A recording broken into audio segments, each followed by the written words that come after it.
Good evening. Thanks for being with us tonight. This is a joint resolution of Congress. It was passed in 1964.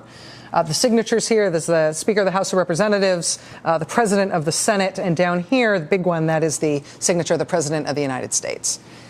This resolution passed on a Friday. The Tuesday before, the President had gone on TV in a live late-night urgent broadcast. My fellow Americans. And in that broadcast, he said the United States Navy had come under attack. He said there had been open aggression on the high seas against the United States of America. The result was the Gulf of Tonkin resolution. It passed in the House unanimously. It passed in the Senate 88-2. Turns out we got snookered. It did not happen the way they said it happened, the way they so urgently and sternly informed us that it happened. But it would be 7 years before this was repealed. And by then, the escalation that this levered us into had already become the longest yet war in U.S. history. A war that defined an era, that indelibly tattooed the generation of political leaders who made it happen or who did not stop it from happening. We say that Vietnam changed our politics forever, but less than 40 years after this, again, a campaign directed at the highest levels of government to get us to agree to a war based on something that did not happen the way they said it happened. It was a months-long campaign in 2002 and 2003, and it worked. It's a decade now since it worked, since they got that war. How did it work? Why did it work? And could it work again? NBC News investigative correspondent Michael Isikoff and Mother Jones's David Korn, an MSNBC contributor, they co-authored a book called Hubris that detailed exactly how that war was sold to the American people. What you are about to see tonight is based on their reporting. We are still too close to all of this in time to know if what some say was the biggest foreign policy deception and disaster in modern U.S. history will define its generation of leaders too. Whether this is going to be the first line in the obituaries of the men and women who caused that war. But if what we went through 10 years ago did not change us as a country, if we do not understand what happened and adapt as a country to resist it, then history says we are doomed to repeat it again. Here's what happened.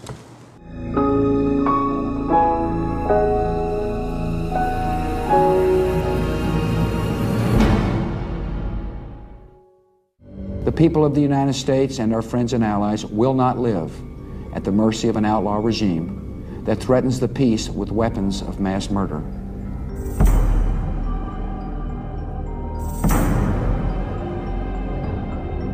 My belief is we will, in fact, be greeted as liberators.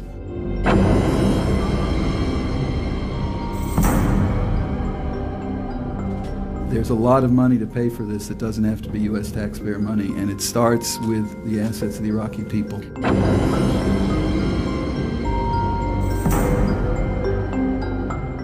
You go to war with the army you have, not the army you might want or wish to have.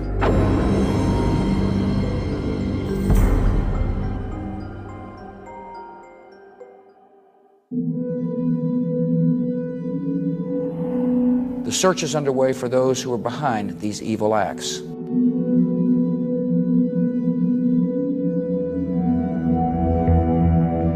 I've directed the full resources of our intelligence and law enforcement communities to find those responsible and to bring them to justice.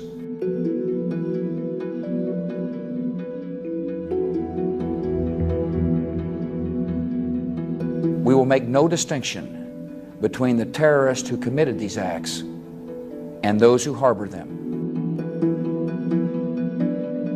What weighed on many of us is the 9/11 attack revealed major vulnerabilities. Iraq had been a big problem even before 9/11 and became even bigger and more urgent in light of 9/11.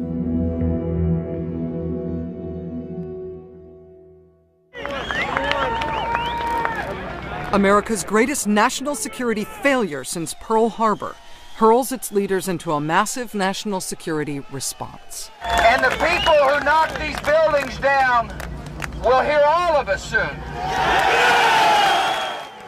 Osama bin Laden and his al-Qaeda terrorist network are the immediate target. But the day after the attacks, President George W. Bush comes to the White House Situation Room and orders counterterrorism director Richard Clarke to look into an Iraq connection. When I said, Mr. President, we will do that, of course, but we've done it before and rather recently, and the answer has always been no, and it's likely to be no this time, he didn't like that answer, and he got mad. I was in the room during that time, and he was very adamant about perhaps seeing whether or not Iraq could conduct such an operation against the United States. I was surprised when the president left the room. I said, I believe Secretary Wolfowitz got to him. Paul Wolfowitz, Bush's Deputy Secretary of Defense, has had Saddam on his personal enemies list for 2 decades. Every time he survives something, he sends the message to his enemies, I outlast my enemies, and if you are on the wrong list when I'm still around, you'll be in trouble. Paul Wolfowitz had become convinced that if we looked strongly enough, if we looked closely enough, we'd find the hand of Saddam Hussein behind virtually every terrorist attack on the United States. Even before 9/11, Wolfowitz and Undersecretary of Defense Douglas Feith had been driving administration policy on Iraq. Some of us believed that you will have a Saddam Hussein problem forever unless you get rid of him. Meeting notes from the afternoon of 9/11 show Donald Rumsfeld tasking a top aide to find the best info fast, good enough to hit Saddam Hussein. He asks the aide to get evidence from Wolfowitz of a Saddam connection with UBL, Osama bin Laden. We all looked at each other like, what are they talking about? Who the hell, Saddam Hussein? Bin Laden hates him, thinks he's a heretic. There's no connection between Saddam Hussein and Al-Qaeda. The word goes out to the CIA, FBI, and all the intelligence services. Find the connection.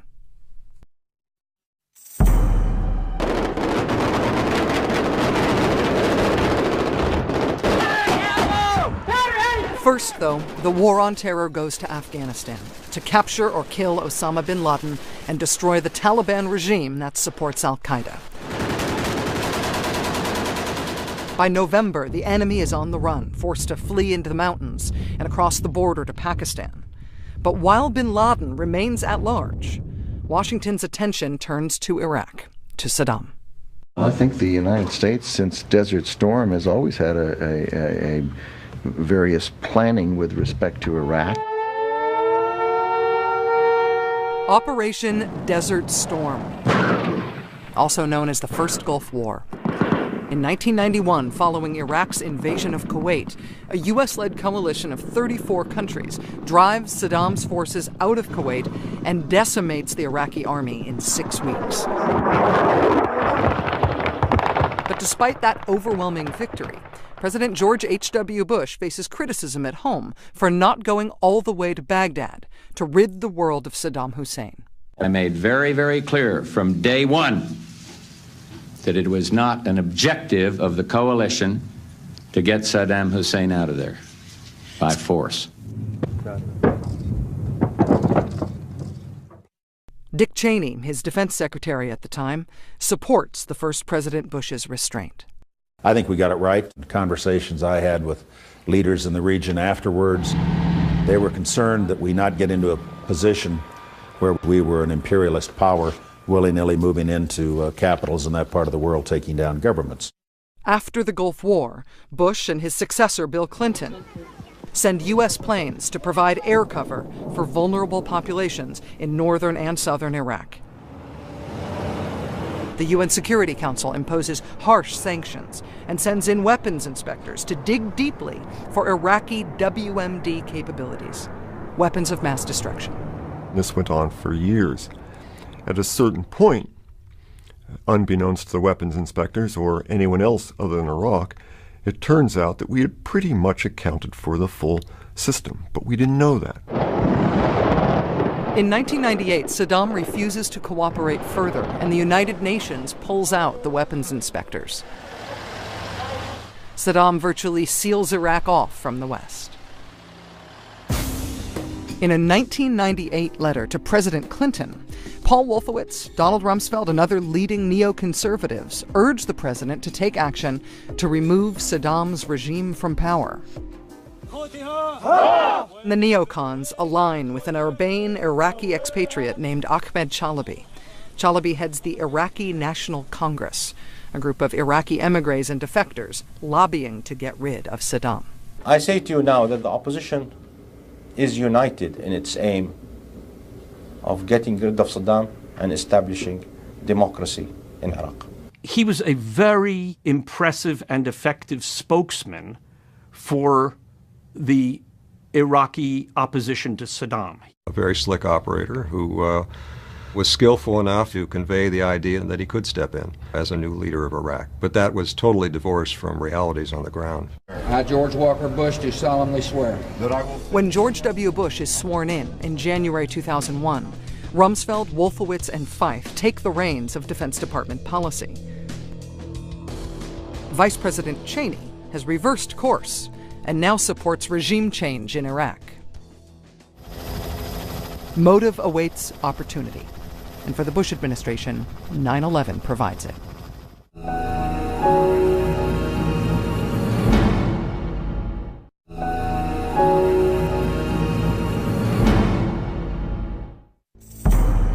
Iraq continues to flaunt its hostility toward America and to support terror. This is a regime that has something to hide from the civilized world. States like these and their terrorist allies constitute an axis of evil, arming to threaten the peace of the world. When I heard the axis of evil speech, Weapons of mass destruction. I thought, well, something's going to happen. The idea was take actions after 9/11 that would so shock state supporters of terrorism around the world that we might be able to get them to change their policies regarding support for terrorism and pursuit of weapons of mass destruction. General Franks is both a warrior but also a wise and inspiring commander. A declassified memo from November 2001 reveals that Donald Rumsfeld met as early as then with CENTCOM Commander General Tommy Franks to review plans for the decapitation of the Iraqi government. They discuss ideas of how to start a war. One suggestion is to create a dispute over WMD inspections. This is a regime that agreed to international inspections, then kicked out the inspectors. 9/11 made it politically possible for the first time to persuade the American people to break a tradition of not launching offensive wars. The pressure to find evidence falls heavily on all 15 U.S. intelligence agencies. The extremely strong policy wind that was blowing at the time and that everyone in government corridors felt made it absolutely clear what was preferred and what was not preferred.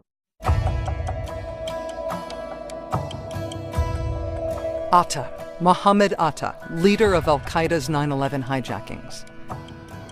From Prague comes a Czech intelligence report of a photograph allegedly showing Mohammed Atta meeting with a high-ranking Iraqi intelligence officer. The photograph of the supposed meeting is never made publicly available. Mohammed Atta was a slight guy, barely, 5'5", 5'6", and skinny. The guy in the photograph was muscular and thick and had a neck the size of 2 of my necks. And I mean, that's not Mohammed Atta in the photograph, but send it to the lab anyway. And in my mind, the matter was put to bed. In the final analysis. But even without definitive evidence, the vice president goes public with it. It's been pretty well confirmed that he did go to Prague and he did meet with a senior official of the Iraqi intelligence service in Czechoslovakia last April. I was sitting in my den in my home in Washington, D.C. And I remember looking at the TV screen saying, what did I just hear? And first time in my life, I actually threw something at the television because I couldn't believe what I just heard. Over and over again, the vice president for years would say, we had a report of this meeting. It's true. There was a report, and nobody believed it. That's what they didn't add. We clearly know that there... In a PBS interview on The NewsHour with Jim Lehrer, National Security Advisor Condoleezza Rice reveals with certainty more evidence of Saddam's supposed terrorist link. We know, too, that several of the detainees in particular some high-ranking detainees, have said that Iraq provided some training to al-Qaeda in chemical weapons development. The key high-ranking detainee Rice is referring to is an al-Qaeda commander named Ibn al-Sheikh al-Libi. He's at first interrogated by the FBI using standard interrogation techniques, but the CIA wants more. They seize control of him, they send him to Egypt, where he's rendered and turned over to one of the most brutal intelligence services in the world. This is al-Libi years later, in a Libyan prison being visited by his family. This video was recently located by Michael Isikoff. Within weeks of his interrogation in Egypt, al-Libi coughs up this story that he hadn't told the FBI before, that Saddam was training al-Qaeda in chemical and biological weapons. It's the single most frightening story that could have been told post 9/11. Almost from the outset, the intelligence community has doubts about the claim. A 2002 CIA report states that questions persist about al-Libi's forthrightness and truthfulness, and that in some instances he seems to have fabricated information. After the invasion, al-Libi will recant the story that was extracted by the Egyptians' brutal interrogation. What we said at the time was, look, he said two different things at two different times. And we will tell the policy consumers and other analysts in the community both stories. You choose to believe what you choose to believe, but I don't know which one's accurate. The administration chooses to believe the connection. We've learned that Iraq has trained al-Qaeda members in bomb making, in poisons, and deadly gases. Right up to the war and beyond, it remains a key administration argument for war, and the public largely trusts it to be true. If you look at all the key pieces of evidence that they presented publicly at the time, on every single one of them, not only was there doubt, there was debate within the intelligence agencies of the U.S. government. The intelligence community assessed that Saddam Hussein was building a mobile biological weapons capability to avoid detection by the U.S. and its allies. And the assessment was based almost entirely on one source from the German government, a source named Curveball. His real name, as far as they know, is Rafid Ahmed Alwan, an Iraqi engineer who makes his way to Germany and tells German intelligence that he worked in Saddam's mobile weapons labs, used to develop weapons of mass destruction. In the intelligence community, Curveball was known to be a fabricator. He could not be relied upon. His intelligence was always, had been sort of stamped, do not disseminate. This is useless. Curveball is a lone and seriously suspect source, and U.S. intelligence agencies rely solely on German reports. They never actually question him themselves. In this 2011 interview with Britain's newspaper The Guardian, the man called Curveball confirms the lies of his pre-war claims. Stellen Sie vor, dass Sie in die Vergangenheit gehen könnten. Wenn es 2000 noch auf einmal, würden Sie noch einmal Lüge erzählen? Ja, Sie würden alles wiederholen. Ich mache was möglich gegen Saddam, wegen dieser alten Regime. Ich mache was möglich. This particular issue about the supposed mobile labs was mishandled all the way around, certainly by the intelligence community in terms of how it was assessed, and then became the very heart of the whole case about unconventional weapons. With dubious evidence like that, the White House will present its case for war.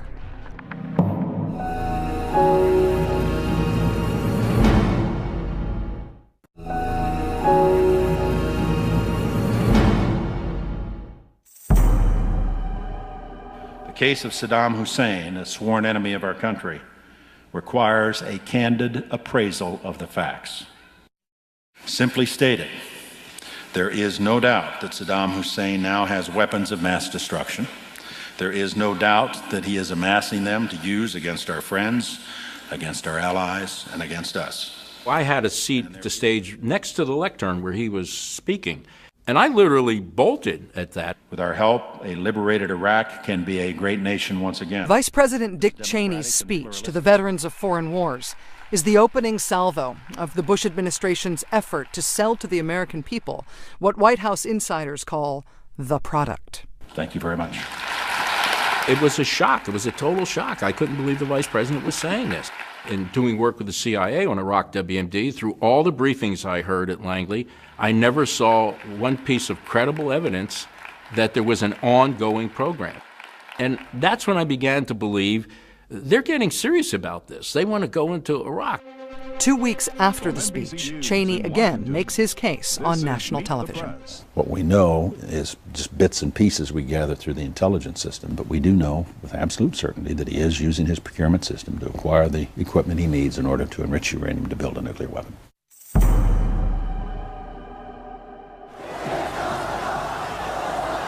Saddam and nukes. Absolute certainty. A terrifying prospect based on the CIA's discovery that Iraq is attempting to purchase 60,000 aluminum tubes. Some analysts become convinced that the tubes are intended to be used in centrifuges to make uranium for nuclear weapons. Soon after the discovery, the Department of Energy gets hold of the actual tubes and asks engineering professor Houston Wood, an expert on gas centrifuges, to evaluate them. From the information they gave me, it took me about 15 minutes to come to the conclusion that these tubes could not be used for gas centrifuges. They're too thick, they're too heavy. The Energy Department concludes that the tubes are for conventional rockets, not for nuclear weapons. But CIA analysts stick to their position that the tubes are for centrifuges, and the White House embraces that position. Administration sources leak the disputed findings to the New York Times in September 2002. The paper runs its sensational scoop on the front page. This is, and I want to. Within hours, Dick Cheney is quoting that scoop as fact on Meet the Press. It's now public that, in fact, he has been seeking to acquire, and we have been able to intercept and prevent him from acquiring through this particular channel, the kinds of tubes that are necessary to build a centrifuge.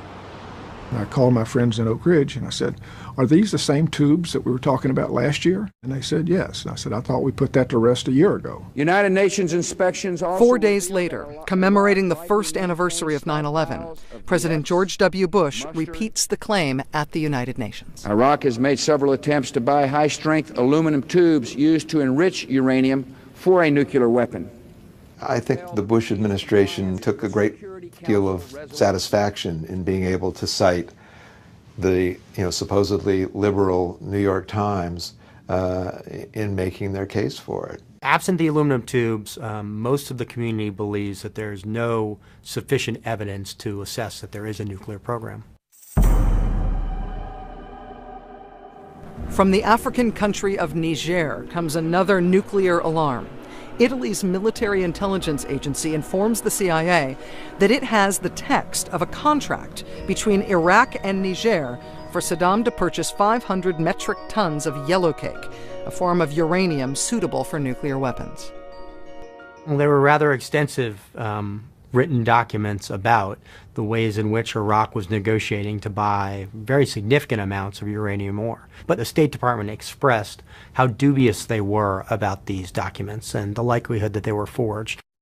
At the time, no one from U.S. intelligence had actually laid eyes on the documents, and they will ultimately turn out to be forgeries. But when a DIA report on the yellowcake claim is presented to Dick Cheney, he orders the CIA to dig deeper.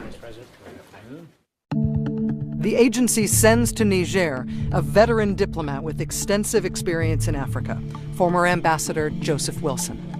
I knew the foreign minister, who was subsequently the prime minister. I knew the minister of mines. It did not happen. It could not have happened just because of the nature of uranium mining operations in Francophone Africa.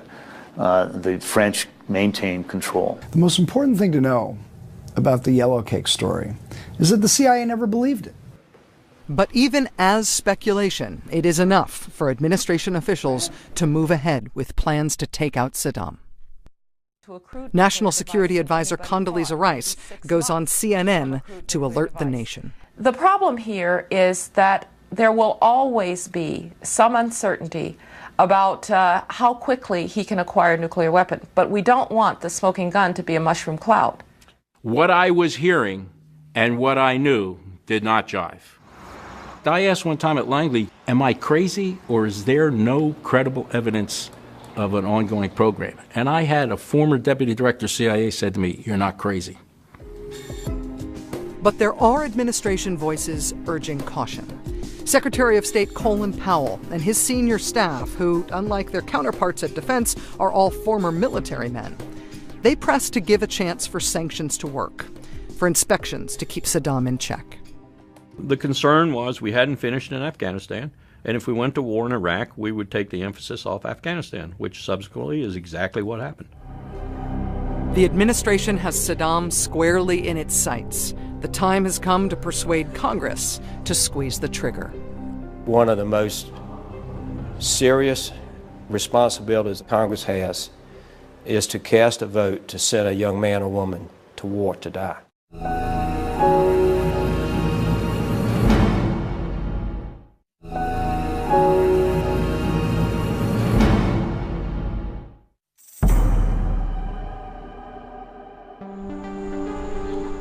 With Congress back from its summer recess, administration leaders prepare to make their case to invade Iraq, to eliminate Saddam. Inside the White House, Paul Wolfowitz's deputy, Undersecretary of Defense Douglas Feith, an Iraq hawk like his boss, presents a slideshow to national security officials that is full of questionable assertions. Of all the places where intelligence was being manipulated in the Bush administration, the Feith shop was the key place. There was a debate about how one characterizes the relationship between Iraq and al-Qaeda. Nobody made the argument that there was no relationship between Iraq and al-Qaeda. I want to thank The administration deploys its biggest guns to push congressional leaders for quick passage of a resolution to authorize the president to take military action. It's an important signal for the world to see that this country is united in our resolve to deal with threats that we face. The president made the point that there was an urgency to taking action, that it couldn't wait. He got very animated.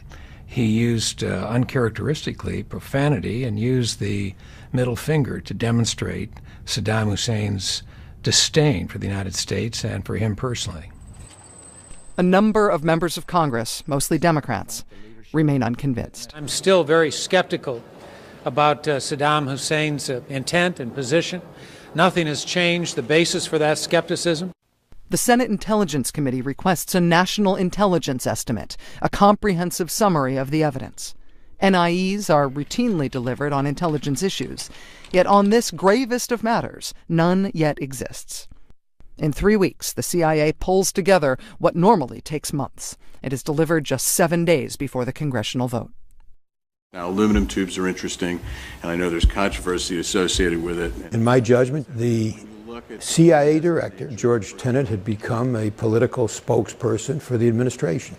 And that is not the role of the CIA. It was too often toeing the line that the administration wanted him to toe. We think we've stumbled onto one avenue of a nuclear weapons program. There's no question that there were erroneous judgments in that national intelligence estimate. The purpose was to sell a policy initiative, which was to go to war against Iraq. The 90-page classified NIE asserts that Saddam is actively pursuing his WMD program.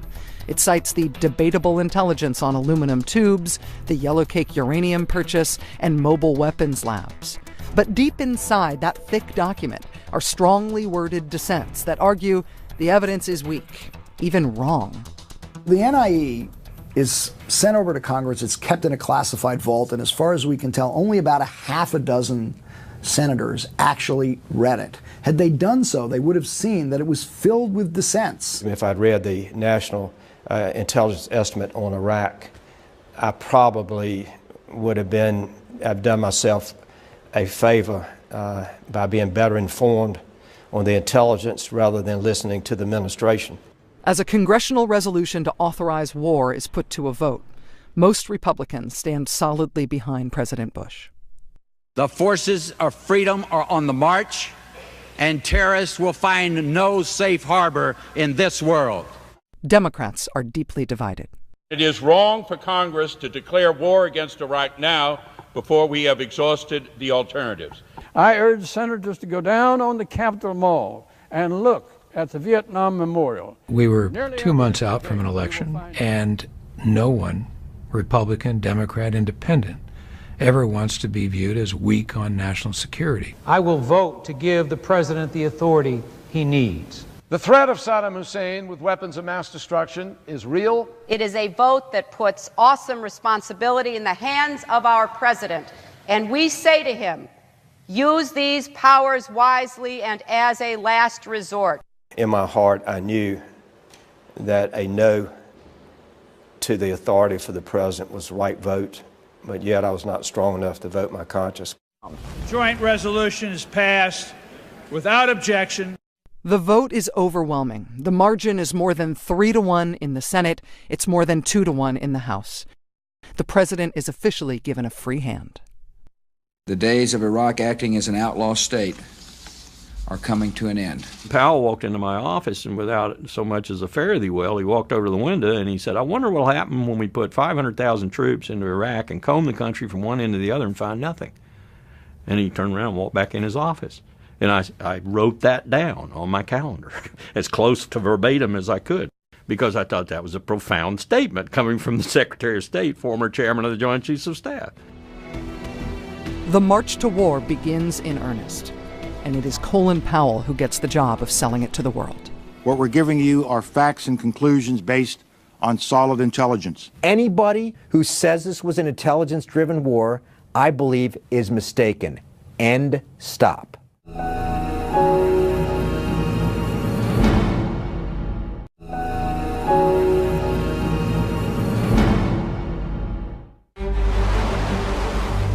By the end of 2002, the U.S. military is headed to the Gulf. Congress is on board, as are British Prime Minister Tony Blair and most of the mainstream media. The stage is set for war. A new UN resolution has forced Iraq to submit to tough new arms inspections. But President Bush is growing impatient. The Defense Department tells him that if he's going to war, he's got to do it before the blistering desert summer. We were moving along the path of getting a good inspection going that would probably come to fruition one way or the other. But once you start military forces flowing to the extent that we did for Iraq, it's hard to pull them back.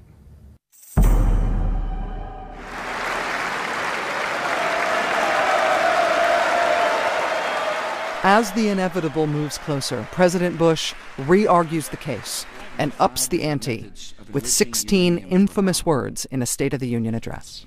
The British government has learned that Saddam Hussein recently sought significant quantities of uranium from Africa. That would be yellow cake, again.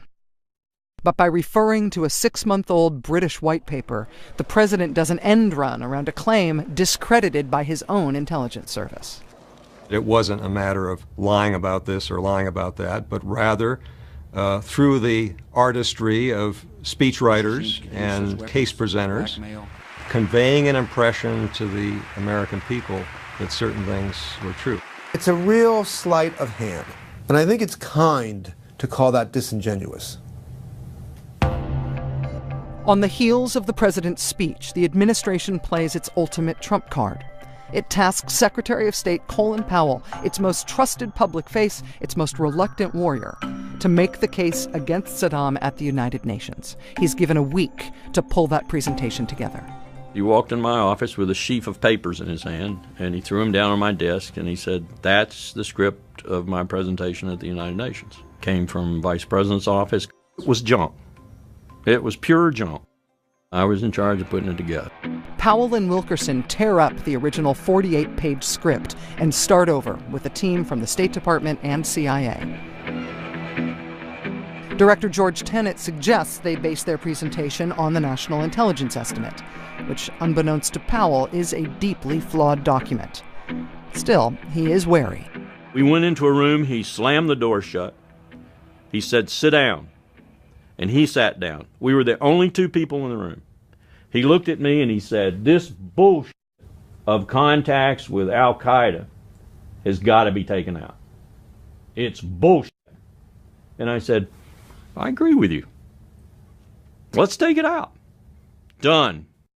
Within a half an hour, Tenet comes in and explosively tells about this high-level Al-Qaeda operative who's been interrogated and admitted to these contacts. Whoa. And we put it back in. That would be the dubious confession extracted from Ibn al-Sheikh al-Libi, the result of torture by the Egyptians. Both of us convinced ourselves that if the intelligence community believed what we were presenting, then we had to believe it, because they were the experts. I wrote part of his speech, and what I saw over the course of weeks, up until the night before he gave that speech, and in fact into the early morning, 1, 2 a.m., was, does this fit? Is this compelling? Who can pick a hole in this? I'm going to stand in front of 1 billion people. What I say better be the clearest and most credible information we have. On February 5th, 2003, the moment of truth arrives. The 4,701st meeting of the Security Council is called to order. The world witnesses Colin Powell deliver the ultimate argument for war against Iraq. What we're giving you are facts and conclusions based on solid intelligence. I will cite some examples, and these are from human sources. I was at CIA headquarters, and all of us sort of gathered around the TV in the office to watch his speech live from the UN. We have first-hand descriptions of biological weapons factories on wheels and on rails. Those would be descriptions by the discredited witness, Curveball. As he's talking about this and showing vials of white powder and so forth, I turned to a woman next to me who had followed this whole case of Curveball much more closely than I. I said, "What the hell is going on?" And my colleague said, "I don't know. I don't know what's going on. What is this?" We did not know he was in Germany. We did not know he had a code name, Curveball. We did not know that no U.S. intelligence personnel had ever interrogated him. Based on defector information, in May of 1991, Saddam Hussein had a massive clandestine nuclear weapons program that covered several different techniques to enrich uranium. That would be defector information supplied by the notoriously unreliable Ahmed Chalabi, head of the Iraqi National Congress, the self-appointed expatriate Iraqi shadow government. We talked to Chalabi on multiple occasions, and we saw that, they were hyping the type of information that they put out. He is so determined that he has made repeated covert attempts to acquire high-specification aluminum tubes from 11 different countries, even after inspections resumed. Yet again, the aluminum tubes. I was incredibly disappointed when he brought out comments about the aluminum tubes. I felt betrayed as an American and a scientist. I can trace the story of a senior terrorist operative telling how Iraq provided training in these weapons to al-Qaeda. Fortunately, this operative is now detained, and he has told his story. Powell is referring to Ibn al-Sheikh al-Libi, the same detainee the CIA labeled a fabricator. Zakawi and his infrastructure with a built-in ally. Powell takes 90 minutes to run through his persuasive litany of evidence. Much of it will turn out to be, at best, inaccurate. Thank you, Mr. President. If you look at that speech in retrospect, there's a little too much of what we think and not enough of what we don't know. There's too much certitude in the speech. That's not Secretary Powell's problem. That's on us as intelligence professionals. Secretary of State Powell set aside his personal misgivings and staked his global reputation for integrity on this one moment, selling the case for war. Though neither Powell nor anyone else from the State Department team intentionally lied, we did participate in a hoax.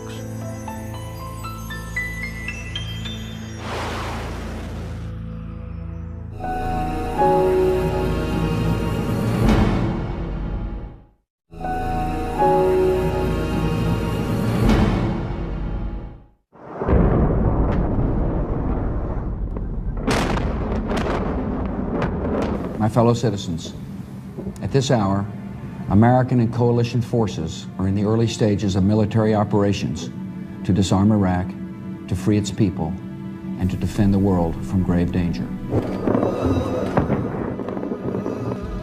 Our nation enters this conflict reluctantly, yet our purpose is sure. The conquest goes quickly. And just as quickly, a country liberated from a dictator dissolves into chaos. Freedom's untidy, and free people are free to make mistakes and commit crimes and do bad things. An administration eager to go to war fails disastrously to plan for its aftermath. And after 19 months of scouring the country, the truth about Saddam's weapons of mass destruction is finally revealed. There are no weapons of mass destruction in Iraq, and there haven't been for a long time. A new report by the chief U.S. weapons inspector finds that Iraq got rid of its weapons of mass destruction shortly after the first Gulf War. I wasn't supposed to find WMD. I was supposed to find the truth. I did not fail to find WMD. I succeeded in finding the truth. You're telling us, in addition to having no WMD stocks before the war, for the reasons you gave, Saddam chose not to have those weapons. Is that correct? That is correct. Those are stunning statements. It was a terrible mistake. The CIA had said we would find stockpiles that we didn't find. It was a disaster. And you believed it was true at the time? Yes, so did they. They shouldn't have. I mean, there were a lot of people in the agency, in the community, that knew some of this information wasn't, as solid as it was being presented to me. It's not just an intelligence failure. It's a failure to the very highest levels of decision-making in America. George W. Bush and Richard Bruce Cheney would have gone to war with Iraq and gotten rid of Saddam Hussein, even if there wasn't any intelligence at all. It is at worst lies and deception. It is at best incompetence and lack of understanding.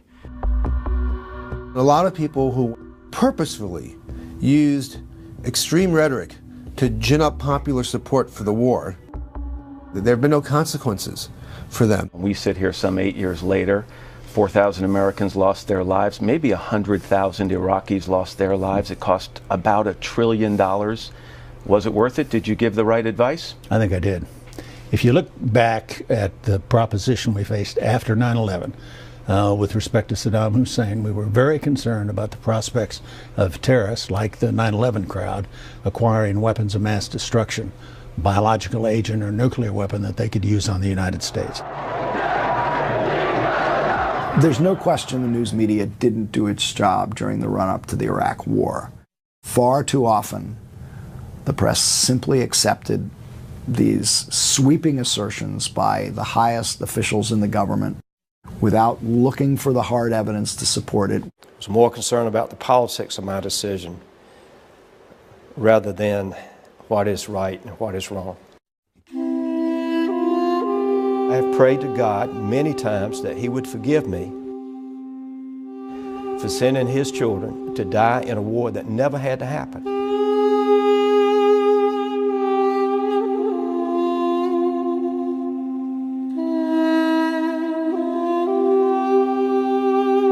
Was there ever any consideration of apologizing to the American people? I mean, apologizing would basically say the decision was a wrong decision, and I don't believe it was a wrong decision.